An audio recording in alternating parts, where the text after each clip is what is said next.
So that last video said I'd be right back to cover the Homework 10 starter code. Clearly, I am right back. I'm wearing the same clothes. I have the same hair length. It's a few minutes later after I recorded that last video. So I have the Homework 10 starter code here. And let me go ahead and unpack it.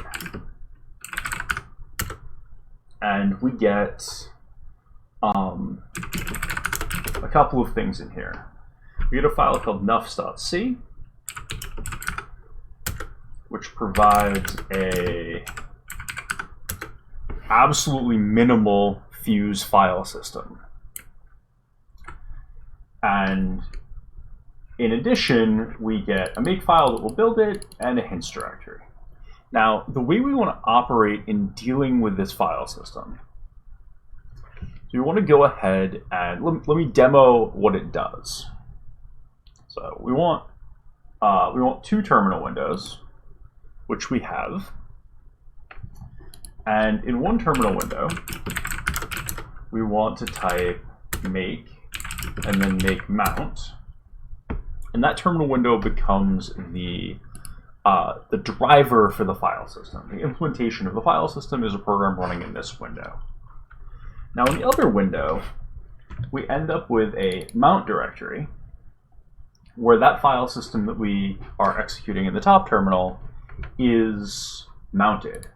So if we do operations on this mount directory, like listing its contents, the implementation of the file system operations, in this case it was a read directory operation, the implementation of those file system operations is handled by this program up here. The Linux kernel, along with the fuse file system, like generic file system driver, and the fuse library, are going to route any file system requests that operate on this directory through up to our file system driver running up here. So this readdir operation returned that there was a file in this directory called hello.txt. And if we go ahead and see what's in there, we find out the contents of that file is hello. And we can see that there was a read system call. That read system call was routed through to our fuse driver and was handled here. So that's great. When we're done testing, we can go ahead and say make unmount. The file system driver will terminate and everything's great. And we really do need the two terminal windows so that we can run our file system driver in one terminal window and then do manual testing to make sure that everything works correctly in the other terminal window.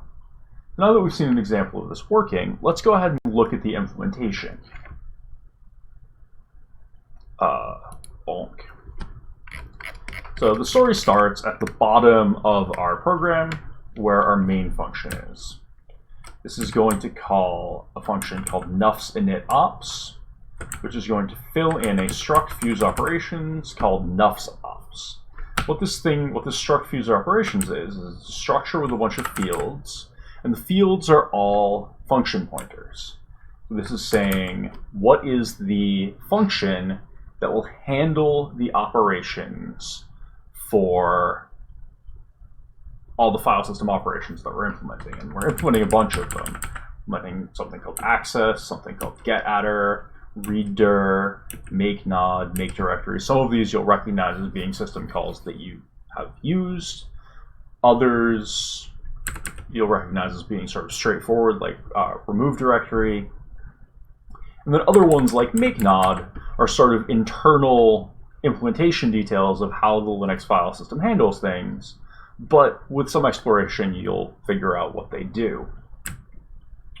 And actually we can just go ahead and say man to make nod and find out what the make nod system call actually is, because that's what we're doing, is we're implementing file system calls. So make nod is a system call that creates a special or ordinary file.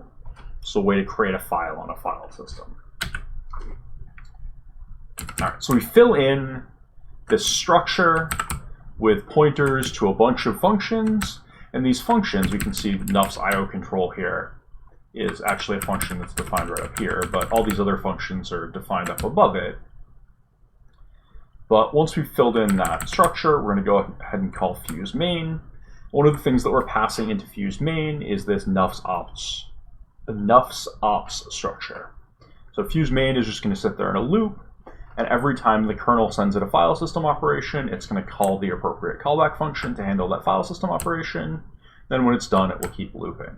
One important thing here, and I don't know if I actually fixed this bug in the starter code, but if we go ahead and open the make file, we can see that make mount runs the nuffs with this -s flag, which makes sure that it runs single-threaded. So right now, go ahead and download the starter code and make this bug fix. In the GDB case, go ahead and make sure that that -s flag is right there. I'm not going to update the starter code, but if you actually watch this video, this is the fix that will let you GDB your file system, which will be useful if it crashes. We want to run this in single-threaded mode, because that means we don't have to worry about data races on our file system data structure, which otherwise we'd have to worry about. Okay, so the implementation of our file system here is this set of callbacks. So let's go up to the top and see what the callbacks are. First one here is access. You can see that every single one of these callbacks, what it does in the starter code is just prints out what callback was called, what were the arguments that were passed to the callback, and what is the value that we're going to return. The value that we're going to return is important because that tells the kernel whether this call succeeded or failed, and what the return value should be from the system call. In general, if we return a negative number, that's an error. And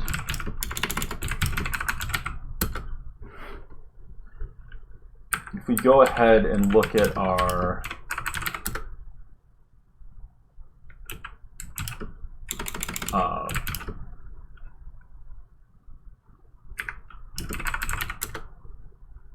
I don't remember where it went. There is a, I'm going to go ahead and pull it up.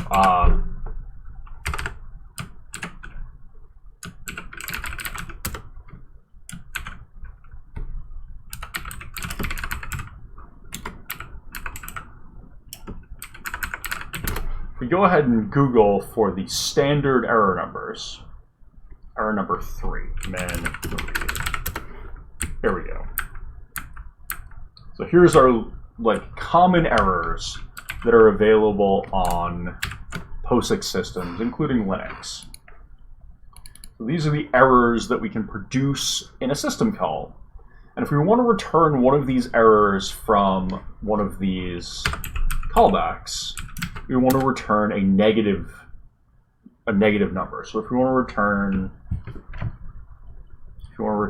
e bad f, because we have a bad file descriptor. We don't even have file descriptors, but we'd say return negative e bad f, and that would return that. We have the error no.h header, so this constant is defined. It's some integer, it's a positive integer, but because the API for Fuse is that errors are negative numbers, we return the negation of the error constant.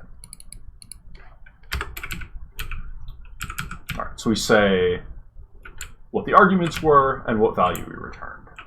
Access is not super important.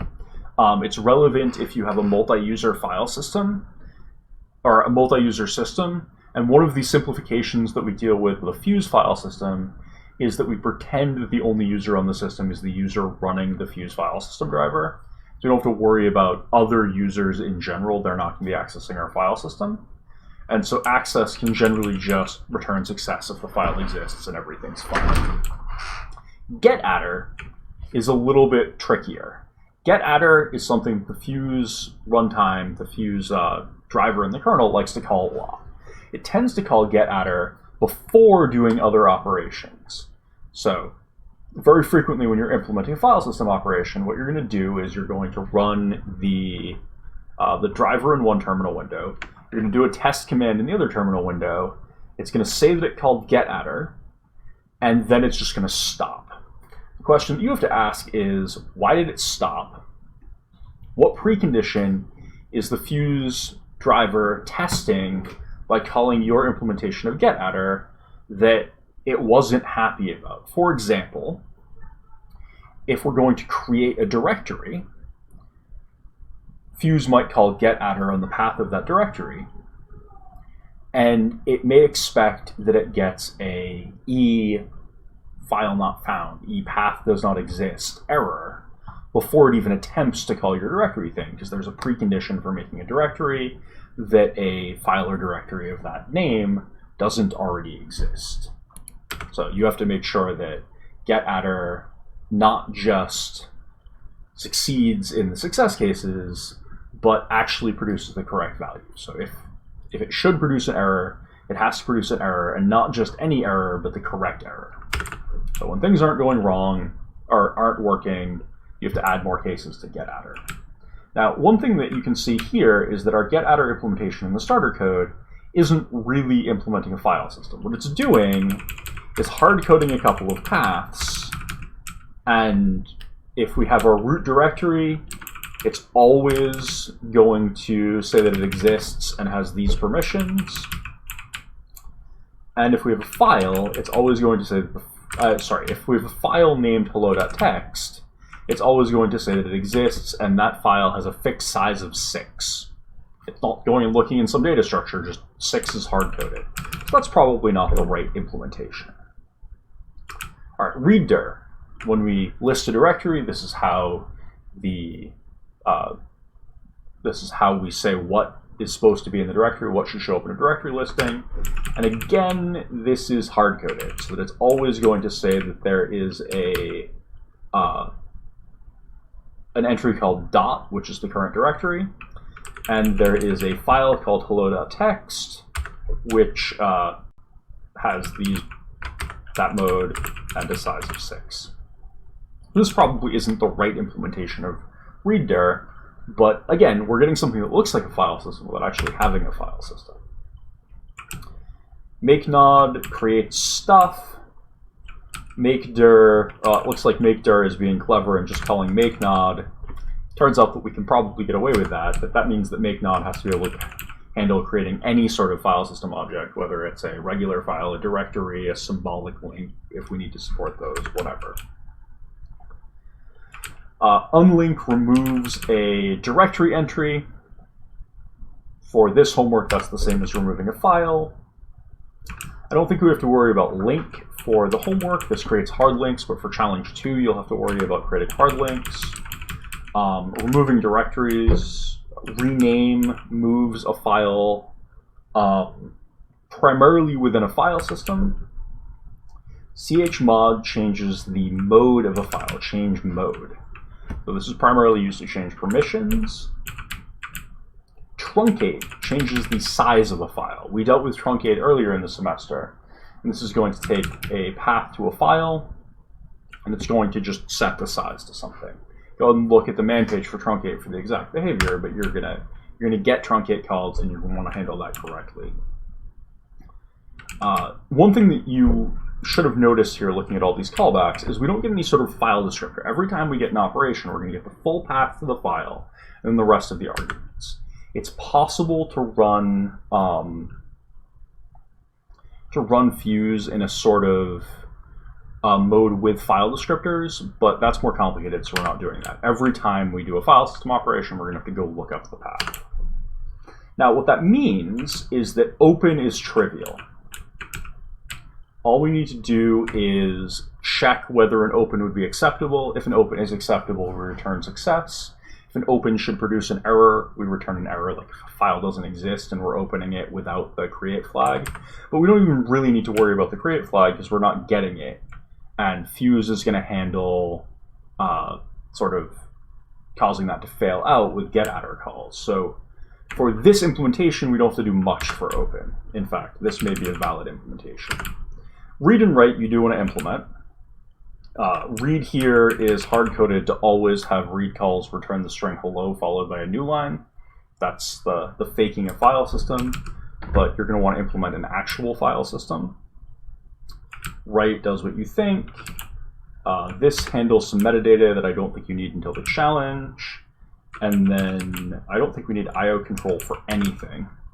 We may need some additional callbacks for the challenge, but that's not the thing to worry about quite yet. All right, so that is the starter code that you get. Now, in addition to that starter code, you also get this hints directory. This hints directory has a bunch of pieces that were from my solution for this homework. And in fact, it's worth looking through this code. It's worth sort of using this code as hints. This is starter code, so you can just go ahead and include this in your solution if you want. But I recommend not just including this in your solution, except for one thing. The one thing that I do recommend including in your solution is this. This pages init function, and then pages get page, because that uses mmap on an open file to simulate blocks on a disk, which is what you're supposed to do. This creates the file system image. So when we go ahead and mount this, when we say make mount, what you're supposed to be doing is creating a file called data.nufs. That file is supposed to always be exactly 1 megabyte, and that file is supposed to represent the contents of a disk, the data that would be stored on a hardware disk. So on that 1 meg of space, you're going to be storing a file system, an ext style file system probably, and that's what you're building for this assignment. So yeah, there's the starter code, there's the hints directory. In this hints directory, we've got all this stuff. It's good hints. Again, you don't necessarily want to copy and paste. This isn't necessarily even the right way to do it. It's just the thing that I happen to do. But if you're staring at this and you don't understand it, throw it out, write something that makes sense.